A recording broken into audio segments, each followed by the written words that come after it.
Hello and welcome back to my channel, you guys. On today's video, I am doing my HRT Journey episode 4. I cannot believe we're already here on episode 4.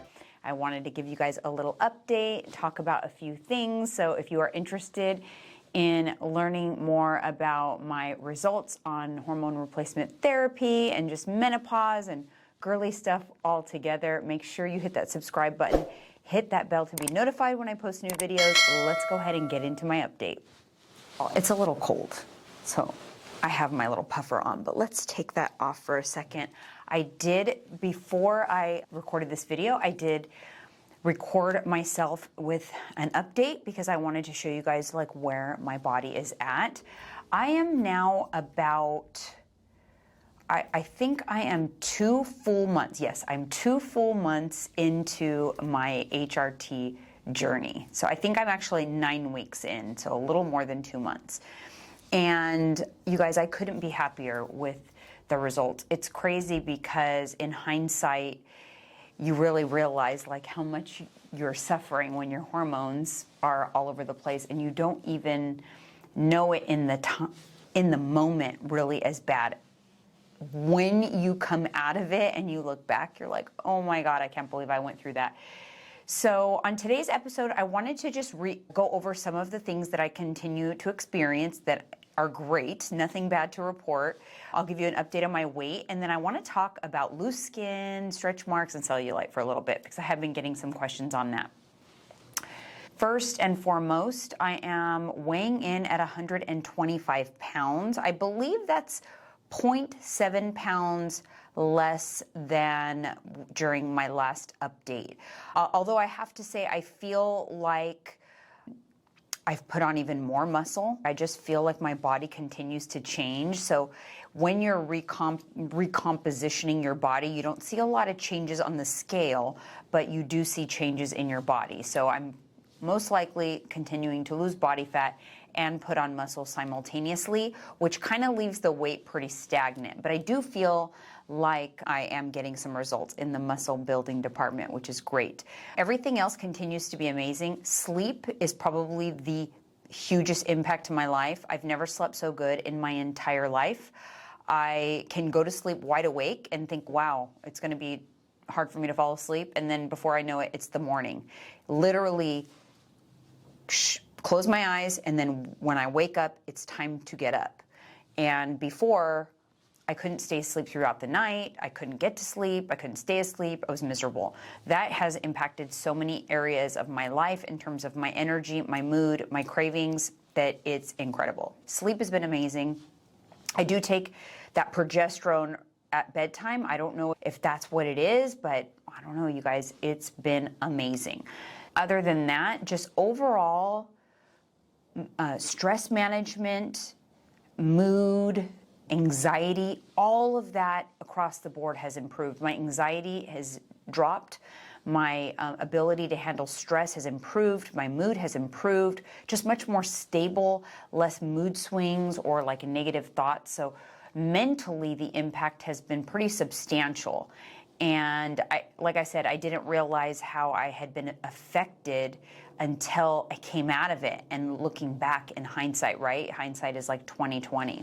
Okay, so now that I give you that update, basically good. I feel great all across the board. I am very happy that I decided to do this, and I plan on continuing with this. I will be doing updated blood work on February 1st. So I will definitely give you guys an update with my updated blood work, and then we can compare and see what my blood work has done. In terms of my caloric intake, I continue to bump it up. So I'm probably at about 6 days a week at 1,650 calories. And then on Saturdays, if I'm being quite honest, you guys, I'm probably eating about 3,000 calories on Saturdays, or a combined, there's 2 days a week I'm eating over 1,650. Fridays, I probably eat closer to 1,800, and then Saturdays, I'm probably in the mid to high 2,000s. And my weight has stabled, my body fat continues to go down. So that is a goal of mine, is to continue to bump up my calories. So that has been amazing. And now let's pop up some videos on the screen. Okay, so for those of you who are new to my channel, you may not know, I did once weigh 220 pounds. It was over 25 years ago. I lost that weight. I have a lot of questions people ask me about how was I over 200 pounds and I do not have loose skin or stretch marks?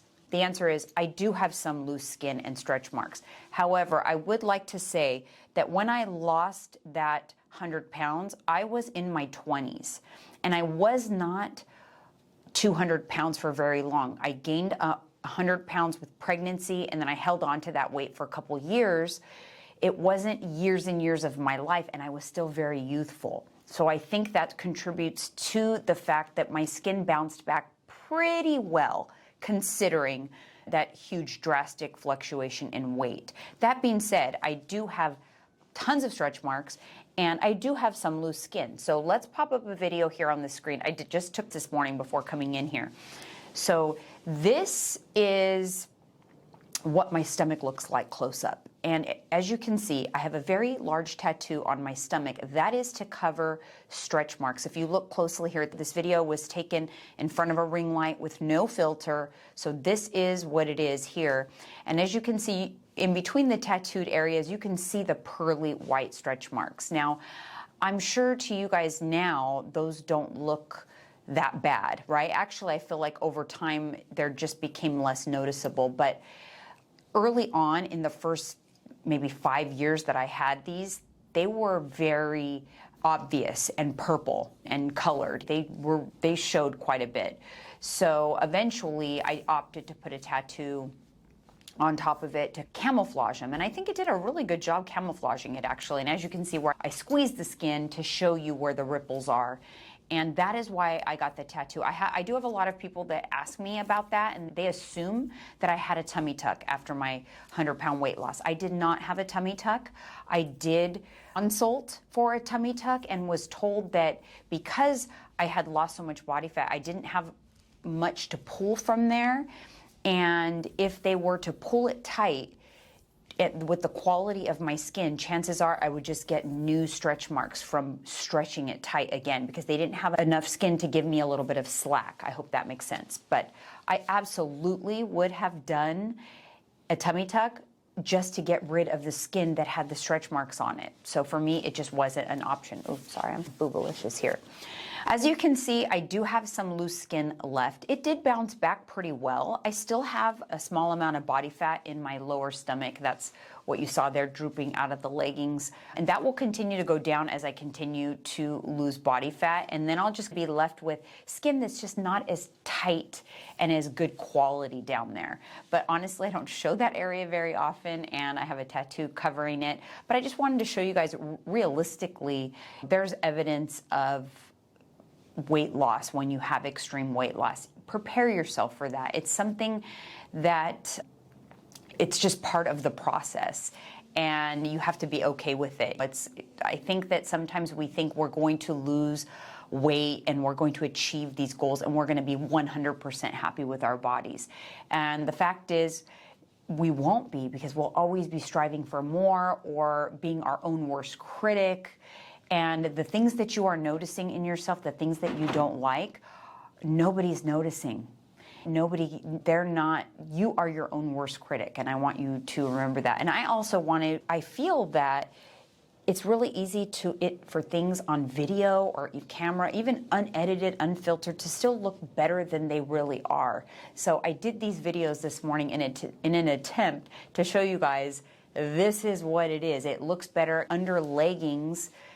My lower stomach is not exposed in leggings, so it sucks everything nice and tight. But there is some loose skin and stretch marks under there that you guys don't see. So it may seem, oh yeah, she looks flawless or whatever, but I'm not, and we're all flawed. And in the next video, if you guys want to tune into the series, I'll be sure to wear shorts. And so we can dive into cellulite, because that's a whole other topic, and cellulite is something that I battle as well.